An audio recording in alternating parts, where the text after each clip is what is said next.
ప్రభువైన యేసుక్రీస్తు నామములో మీ అందరికీ నా హృదయపూర్వకమైన వందనాలు.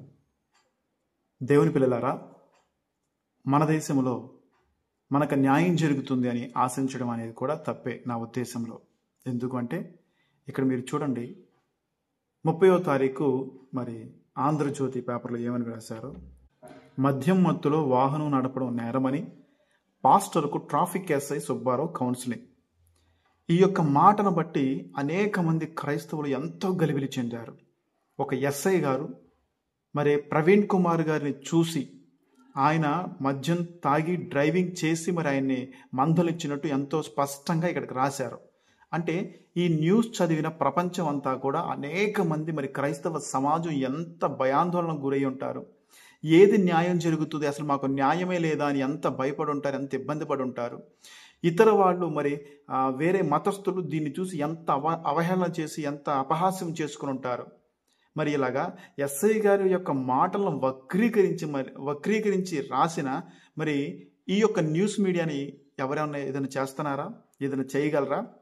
కానీ ఈ యొక్క కేసు విషయంలో కనుక మాట్లాడితే ప్రభుత్వాలకు ముడిపెట్టేసి మాట్లాడుతున్నారని చెప్పి, లేదంటే రెచ్చగొడుతున్నారని చెప్పేసి మాట్లాడుతున్నారని చెప్పేసి కొంతమందికి అరెస్ట్ వారెంట్లు పంపించారంట కదా.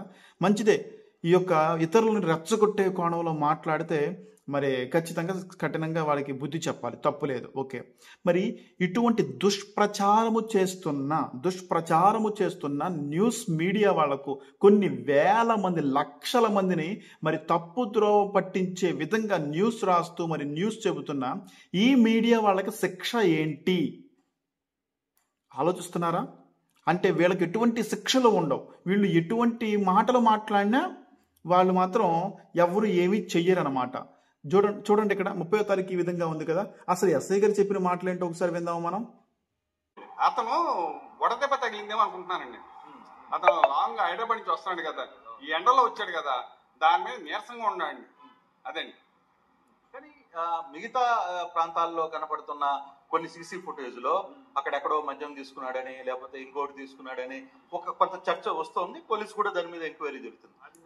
అది మనం ఎట్లా చెప్పగలం కదండి? అది మందు తాగాడని మనకి ఏం చెప్పలేం కదా. అది ఎవరైనా డాక్టర్ గారు చెప్పాలో ఎవరైనా ఇంకేం చెప్పాలి కానీ మనకు తెలియదు కదా. మాకేమీ అవన్నీ కనిపించలేదండి. విన్నారు కదండి ఎస్ఐ గారు ఇక్కడ ఏం చెబుతున్నారు. అక్కడ మందు తాగి డ్రైవ్ చేశాడు అని అక్కడ చెప్పలేదండి. పైగా వీళ్ళు ఏమని రాశారు?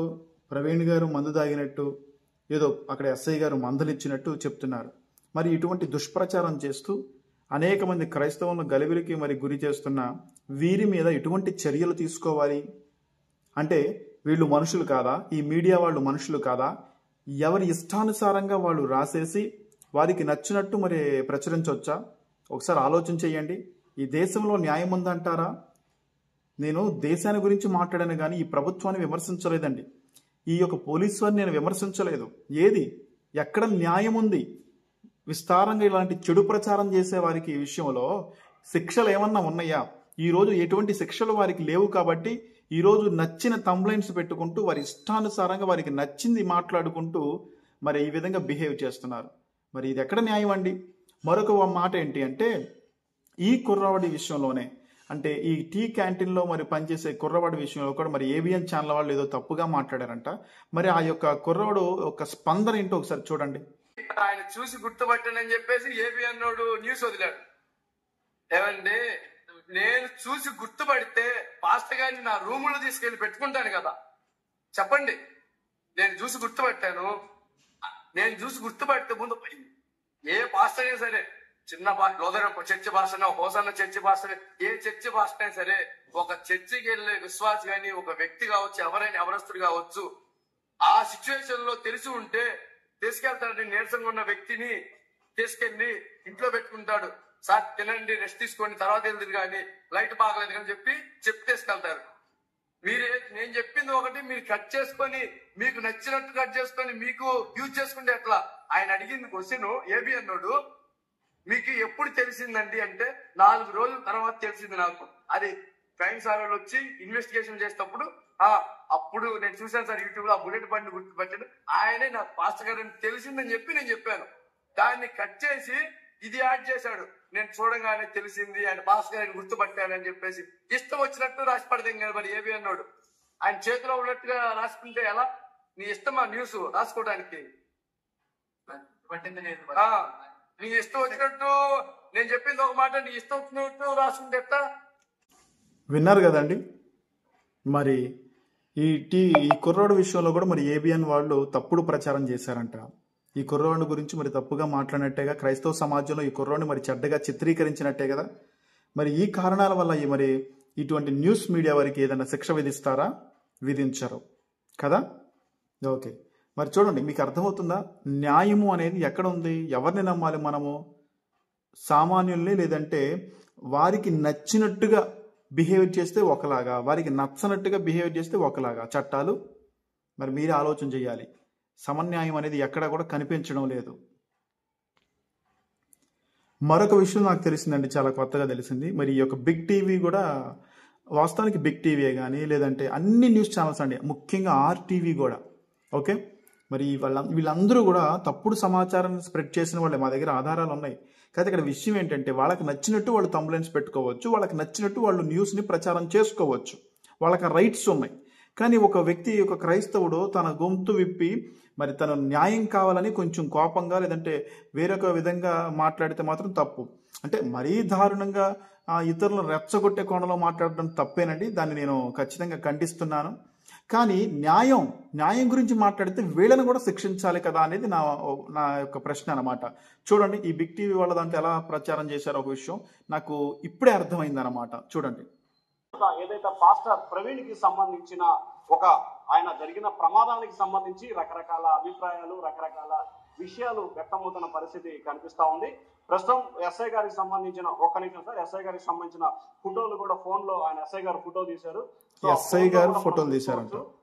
బండి నెంబర్ జరుగుతుంది TS0 BFT 7039 అని చెప్పి కూడా ఆయన బండి నెంబరు ఇక్కడ రికార్డ్ అయిన ఫోటో ఉంది. మొత్తం అంటే హెల్మెట్, ఇదిగో బండి అక్కడే మనం చూసుకోవచ్చు. ఎస్ఐ గారు ఫోన్ లో ఆయన రికార్డ్ చేసిన ఫొటోస్. సో మొత్తం మీద విన్నారు కదండి. మరి ఈ న్యూస్ చూసిన వాళ్ళందరూ కూడా ఏమనుకున్నారు?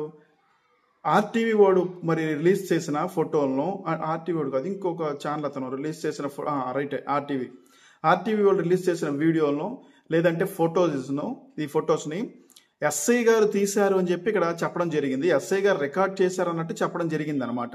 వాస్తవానికి అందరూ కూడా అవును ఎస్ఐ గారు తీశారని చెప్పేసి అనుకున్నారు.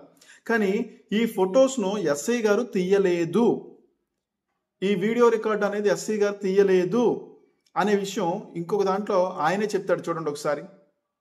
అప్పుడు మీకు ఎందుకు ఫోటో తీయాలని అనిపించింది? ఏంటండి, మీరు ఏమైనా ఫోటో తీసారా? వాళ్ళు తీశారండి, మా వాళ్ళు పంపించారండి. పంపించారండి, ఫోటోలు పంపించారు. అంటే అక్కడ ఇట్లా కూర్చొని తల పట్టుకుని కూర్చున్నట్టుగా ఒక ఫోటో వచ్చింది కదా ఇక్కడ రామారపాడులోనే, అది ఎవరు తీశారు? మా వాళ్ళు తీస్తా ఉంటారు, ఎవరో తీసి పంపిస్తా ఉంటారండి. ఎవరోటు యాక్సిడెంట్ అయిన తర్వాత తిరుగుతూ ఉంటారండి మా వాళ్ళు, పోనీ వాళ్ళు ఇలా తిరుగుతూ ఉంటారు. వాళ్ళు ఎవరో తీస్తారండి, తీసి పెడతా ఉంటారు. కానీ ఇప్పుడు అక్కడ విన్నారు కదండి, ఎస్ఐ గారు ఆ ఫోటోలు తీయలేదు, ఎవరో తీశారంట, మరి మా వాళ్ళే అని చెప్పేసి ఆయన అన్నాడు. వాస్తవానికి ఎవరు తీశారో కూడా ఆయనకి తెలియదు. అంటే ఆ ఫోటోలను ఎవరో తీసి మరి ఎస్ఐ గారు ఫోన్కి పంపించడం అనేది జరిగింది. ఒకసారి ఈ విషయాలను గమనించండి. ఫోటోలు ఎవరు తీశారు, ఏ ఉద్దేశాలతో తీశారన్న వివరాలు మరి పోలీసు వారు చెప్పగలరా? సరే, మీరు ప్రజలు ఇప్పటికైనా సరే ఆలోచన చెయ్యండి. ఈ యొక్క రిపోర్టుల ద్వారానో లేదా ఎవరో డిక్లేర్ చేసి ఇది విషయం అని చెప్పడం ద్వారానో వాస్తవాలు కొన్ని మనం ఒప్పుకోవాలి తప్పదు, కొన్ని అర్థమవుతాయి. కానీ ఎంత దారుణంగా నిందలు వేస్తున్నారో, ఎలాగైతే ఆయన క్యారెక్టర్ని తప్పుగా మరి చిత్రీకరించడానికి ప్రయత్నం చేస్తున్నారో మనకి ఇక్కడ చాలా స్పష్టంగా అర్థమవుతుంది. ఎవరో ఫోటోలు తీసి మరి ఎస్ఐ గారికి పంపించారనమాట. కరెక్ట్గా ఆయన ఫేస్ పడకుండా, కరెక్ట్గా కేవలం ఆయన హెల్మెట్ మాస్క్ మాత్రమే పడే విధంగా, మీరు గమనిస్తే హెడ్ లైట్ మాత్రమే పగిలిన యొక్క కనిపించే విధంగా, సో ఈ విధంగా చిత్రీకరించి మరి ఎస్ఐ గారు తీశారనే విధంగా మరి న్యూస్ మీడియా వాళ్ళు కూడా ప్రకటించారు. మరి వీళ్ళని ఏం చేయాలండి? చట్టాలు ఏం చేస్తున్నాయండి? వీళ్ళ విషయంలో ఏమన్నా వీళ్ళని కూడా అరెస్ట్ చేయడానికి అవకాశం ఉందా? నాకు తెలిసి లేదండి.